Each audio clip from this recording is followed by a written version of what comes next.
है सैक्रमेंटल लाइफ, संस्कारात्मक जीवन। इसके ऊपर हम विषय में सीखेंगे। पहली बात आपको यह जानना जरूरी है क्या, जब तक आप सैक्रमेंटल है क्या या संस्कारिक जीवन है क्या, जब तक आप ये जानेंगे नहीं तो मैं पूरे सब्जेक्ट आपको पढ़ाने से भी आपको कोई फायदा नहीं है।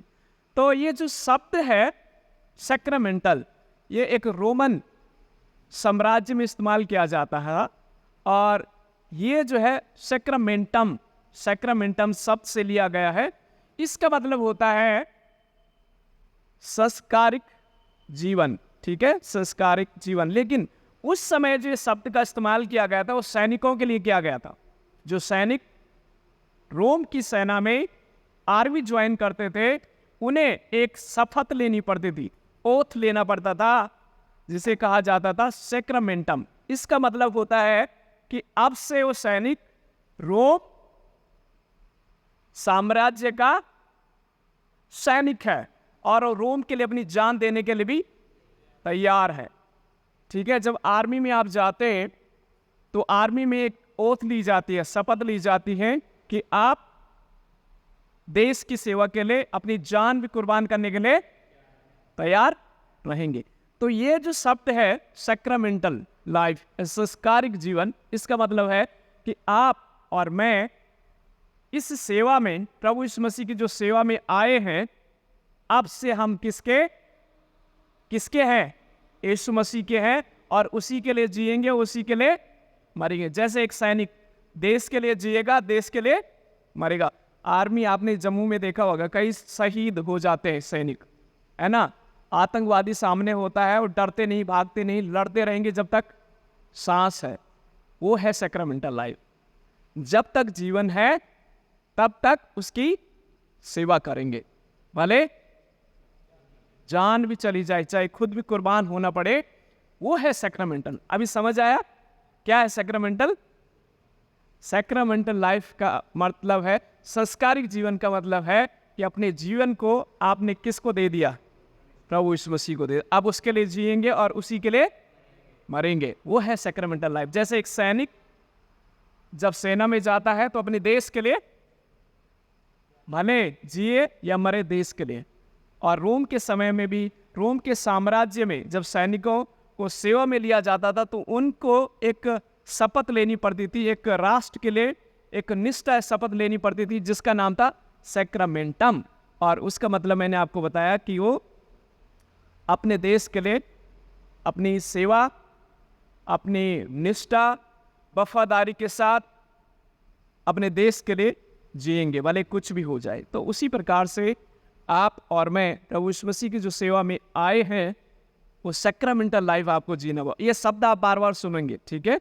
सैक्रमेंटल, संस्कारिक जीवन।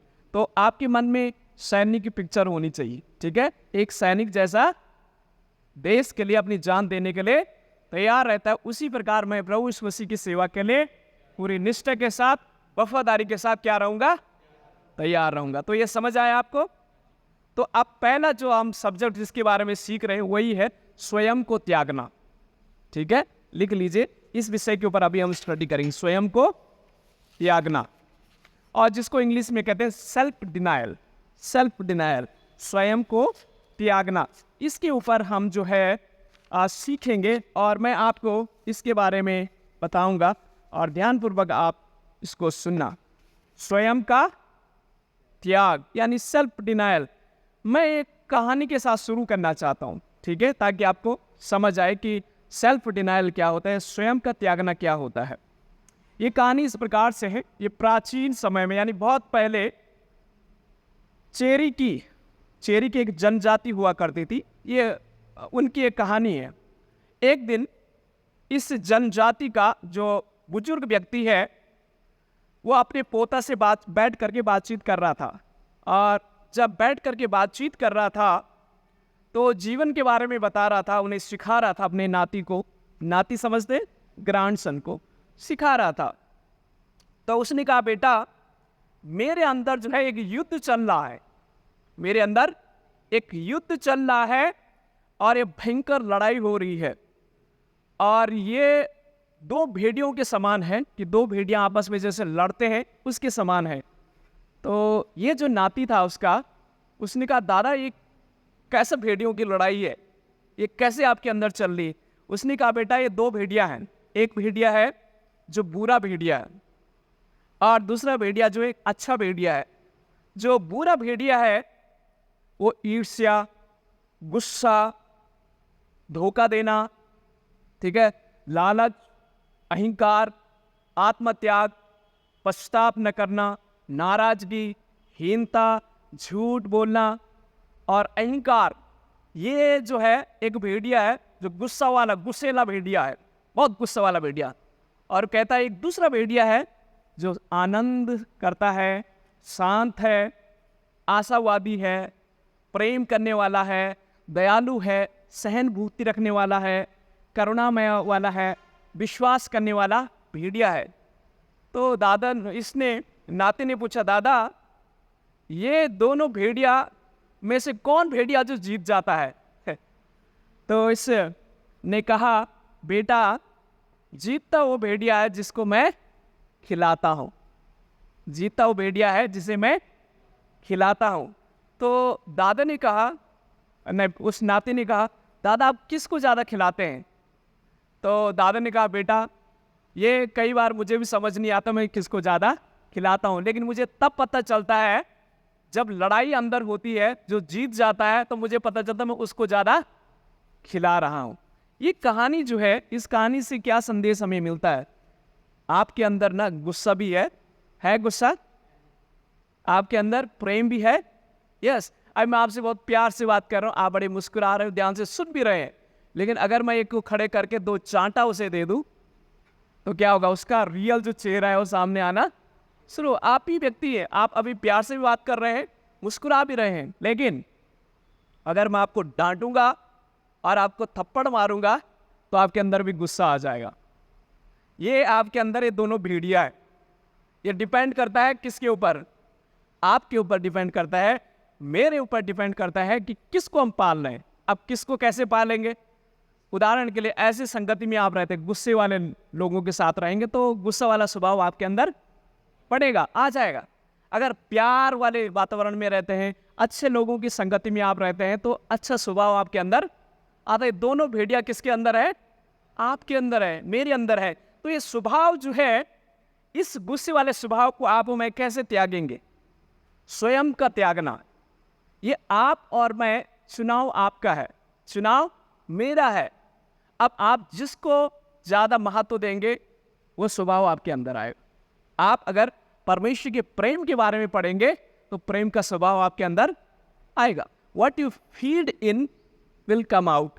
जो आप अपने अंदर डालोगे वही बाहर आएगा। अगर आप परमेश्वर के वचन की शिक्षा पढ़ रहे हैं, बाइबल पढ़ रहे हैं, प्रेम के बारे में पढ़ रहे हैं, तो परमेश्वर का प्रेम आपके अंदर आएगा।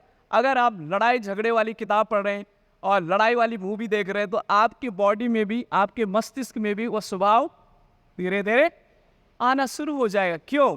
क्योंकि आप जो देख रहे हैं, जो सुन रहे हैं, जो पढ़ रहे हैं, वो आपके अंदर वो स्वभाव क्या होगा? आ रहा है। तो आत्म स्वयं को त्यागना यानी सेल्फ डिनायल, यानी स्वयं को कैसे आप में त्याग सकते हैं? ये चुनाव किसके ऊपर है? आपके ऊपर है। फ्री विल है, स्वतंत्र इच्छा है जो आपके ऊपर है। और बाइबल में भी हमारे पास उदाहरण है।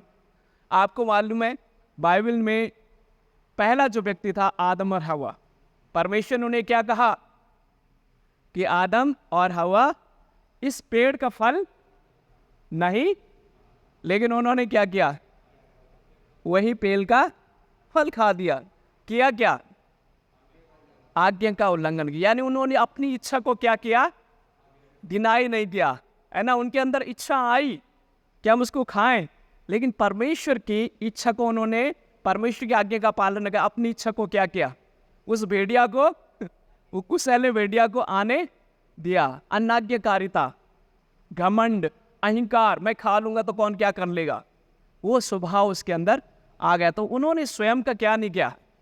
इनकार नहीं किया, उस स्वभाव का इनकार नहीं किया, लेकिन उन्होंने अपनी इच्छा पूरी की, जिसकी वजह से क्या हुआ? इस संसार में दुख, कष्ट, बीमारियां, रोग, शराब, लड़ाई, झगड़े, सारी चीजें संसार में आना तब से क्या हो गई, शुरू हो गई।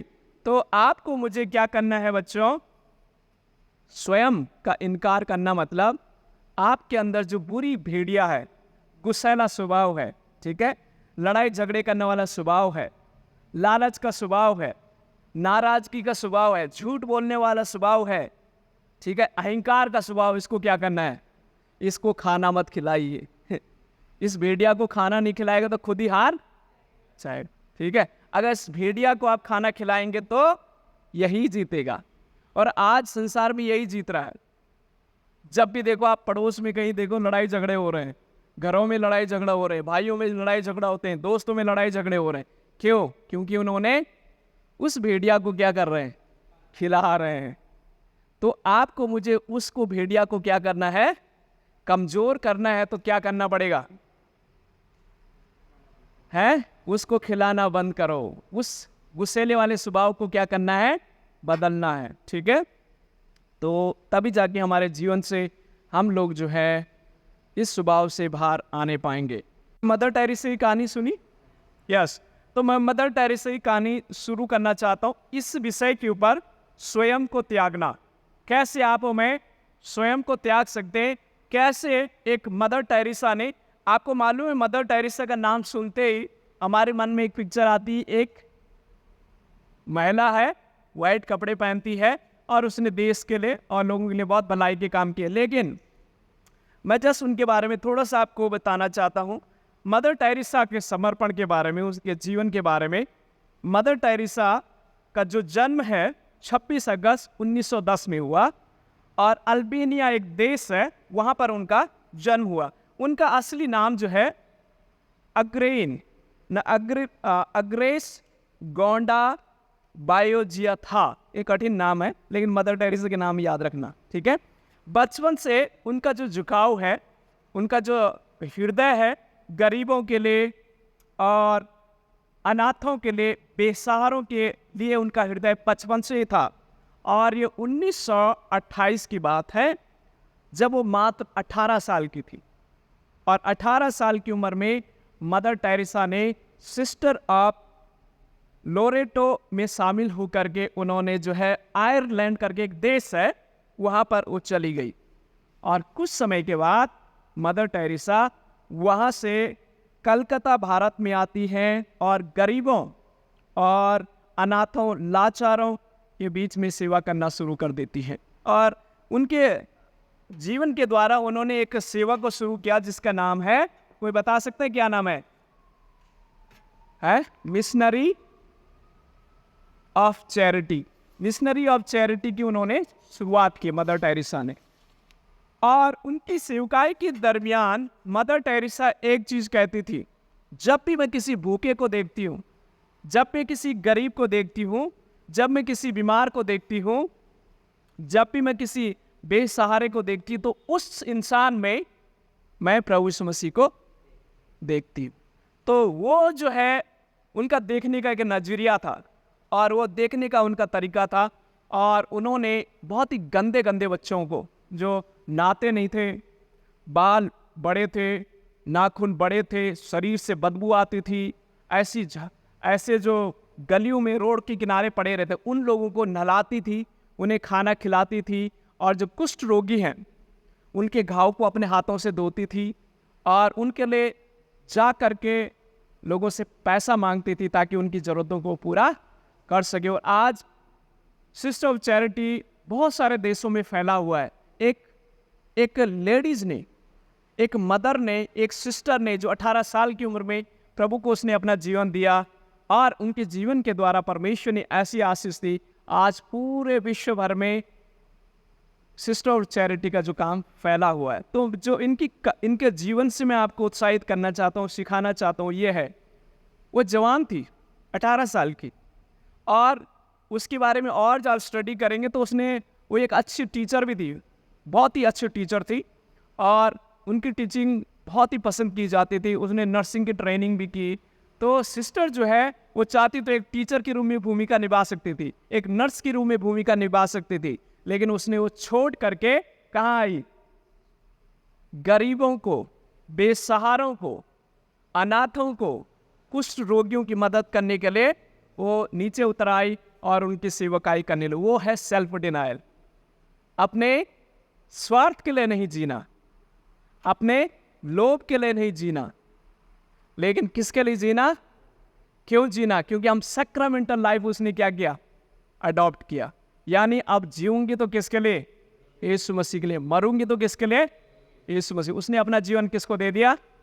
प्रभु यीशु मसीह को दे दिया। तो वो है सेल्फ डिनायल, वो है आत्मा समर्पण या आत्म त्याग। यानी अपने आप को आप क्या कर रहे हैं? अपने स्वभाव को क्या कर रहे हैं? अपनी इच्छाओं को आप क्या कर रहे हैं? त्याग रहे हैं। उसके मन में विचार आया होगा कि मैं जवान लड़की हूँ, शादी कर लूंगी, घर बसा लूंगी, बच्चे होंगे, एक छोटा सा परिवार होगा। वो सोच सकती थी। आज मदर टेरेसा भारत की एक माँ के रूप में जानी जाती है। मदर टेरेसा, इंडिया की मदर। जब उनका डेथ हुआ तो कहा गया कि भारत की माता मर गई है।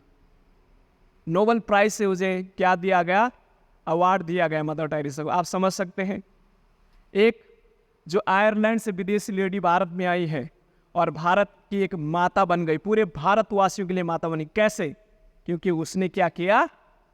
अपना स्वयं की इच्छाओं को त्यागा और मसीह की इच्छा अपने जीवन में ली, इसलिए पूरी दुनिया में क्या हो गई? फेमस हो गई। आप फेमस हम हर कोई होना चाहते हैं।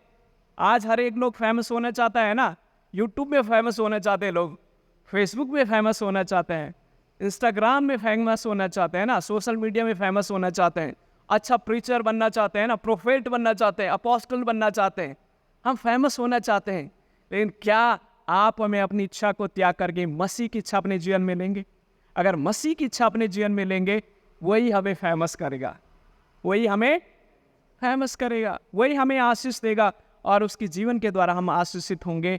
तो मेरे प्रिय बच्चों, मैं आपको यही उत्साहित करना चाहता हूँ मदर टेरेसा के जीवन से भी, कि मदर टेरेसा ने अपनी इच्छा को त्यागा, मसीह की इच्छा अपने जीवन में ली। इसीलिए तो हर एक इंसान में वो मसीह देखती थी।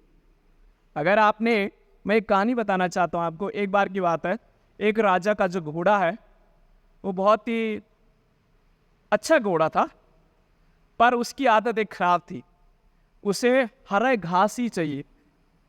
अब एक बार क्या होगा, सूखा पड़ गया, कई दिन तक बारिश ही नहीं हुई, पूरा देश में सूखा पड़ गया और राजा का घोड़ा तो हरा घास चाहिए। कहाँ से मिलेगा हरा घास?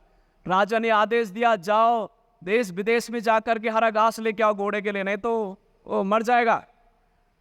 मंत्री अलग अलग देशों में गए, उन्होंने कहा राजा पूरे देश में तो अकाल पड़ा हुआ है, सूखा पड़ा हुआ है, कहाँ से हरी घास मिलेगी? नहीं मिलेगी।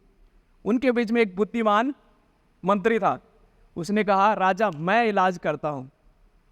तो सब ने बोला क्या इलाज करेगा, कैसा इंतजाम करेगा? उसने क्या किया, बाजार में जाकर के हरा चश्मा बना दिया। हरा चश्मा समझते हैं? जैसा आशीष का चश्मा है, आशीष का तो ट्रांसपेरेंट है, लेकिन और ग्रीन ग्लास वाला उसने चश्मा बनाया और उसने उठा करके जितना सूखा घास उसके मुंह के पास रखा हुआ था ना, घोड़े के पास, घोड़े को उसने हरा चश्मा पहनाया। घोड़े ने जितना सूखा घास सब खा दिया और राजा भी खुश और घोड़ा भी खुश। क्या है संदेश आपके लिए? संदेश क्या है आपके लिए? इसमें क्या संदेश है? मैं पूछना चाह रहा हूं आपसे, क्या संदेश है? यह डिपेंड किसके ऊपर करता है? आपके ऊपर, मेरे ऊपर। किस नजरिया से आप देख रहे हैं चीजों को? घोड़े ने अब उस सूखा भी हरा देखना शुरू किया। मदर टेरेसा ने हर एक इंसान को मसीह देखना शुरू किया। इसीलिए तो वो गरीबी में, दुख में, परेशानी में, कष्ट में, रोग में लोगों से गाली देते थे, लोगों से थप्पड़ भी देते थे। एक बार की बात है, मदर टेरेसा जब लोगों के पास, उन गरीब बच्चों, उन अनाथों, उन विधवाओं के लिए और उन रोगियों के लिए जब पैसा मांगने के लिए गई, एक दुकान में गई और उसने कहा, मदर टेरेसा ने कहा भाई साहब मेरे बच्चे भूखे हैं वहाँ पर अनाथालय में, कुछ आप थोड़ा दीजिए। और उसने मालूम है क्या कर दिया? मदर के हाथ में थूक दिया। उस दुकानदार ने मदर टेरेसा के हाथ में क्या किया? थूक दिया। मदर टेरेसा ने मालूम है क्या किया? उसको ऐसा साफ किया और कहा धन्यवाद आपके लिए, ये आपने मुझे दिया, अब उन बच्चों के लिए कुछ दीजिए। और लिखा हुआ है उसका हृदय टूट गया। उसने कहा यह ऐसा इंसान मैंने कभी देखा। मैंने थूका, उसने उसको स्वीकार कर लिया और लेकिन उसने फिर भी क्या कर रही है? वो कहते हैं, उसमें लिखा हुआ, उसने पूरी उन बच्चों की जो जरूरत है उस दिन की पूरी की। वो है क्या है? Self denial. अपने आप को क्या करना है? त्यागना है और मसीह को अपने जीवन में लेना है। अगर आप और मैं वहां पर होते तो पहले आप और मैं क्या करते हैं? पहले जितना बल हमारे अंदर है पहले तो थोड़ा सा अच्छे से दे देते, फिर बोलते हैं ठीक है टाटा, अब नहीं आएंगे तेरी दुकान में। लेकिन मदर ने ऐसा नहीं किया। उसके अंदर भी गुस्सा आया होगा। आप क्या सोचते हो? इंसान नहीं, स्वर्गदूत थी, इंसान थी, वो गुस्सा आया होगा। लेकिन उसने क्या किया उस गुस्से को? हे प्रभु, मैं छोटी हो जाऊं और आप बड़े। और जब उसने ऐसा किया तो परमेश्वर ने उसे आशीष है। इसलिए मदर टेरेसा 18 साल की आयरलैंड से आई हुई एक दुबली पतली जवान लड़के पूरे भारत के लिए माता बन गई। तो आप हमें पंजाब के लिए नहीं बन सकते? कुछ है बन सकते हैं अपने क्षेत्र के लिए, जम्मू के लिए बन सकते हैं बेटा, कुछ उधमपुर के लिए। यस, हम बनना तो चाहते हैं, हिलाना चाहते हैं जगह को, लेकिन खुद ही हिल जाते हैं, कई बार खुद ही हम हिल जाते हैं। तो प्रार्थना करें अपने लिए, हे प्रभु मेरे अंदर जो स्वभाव है गुस्सा वाला, अहंकार का स्वभाव, ये मेरे जीवन से दूर होने पाए। ओके, सेल्फ डिनायल के ऊपर यानी आत्मा त्याग के ऊपर हमने जो सीखा है, उसमें बाइबल वचन लिखे भजन संहिता उसका 40 अध्याय उसके 8 वचन से 9 वचन तक, इब्रानियों उसका 10 अध्याय उसका 8 वचन, लूका उसका 22 अध्याय उसका 42 वचन।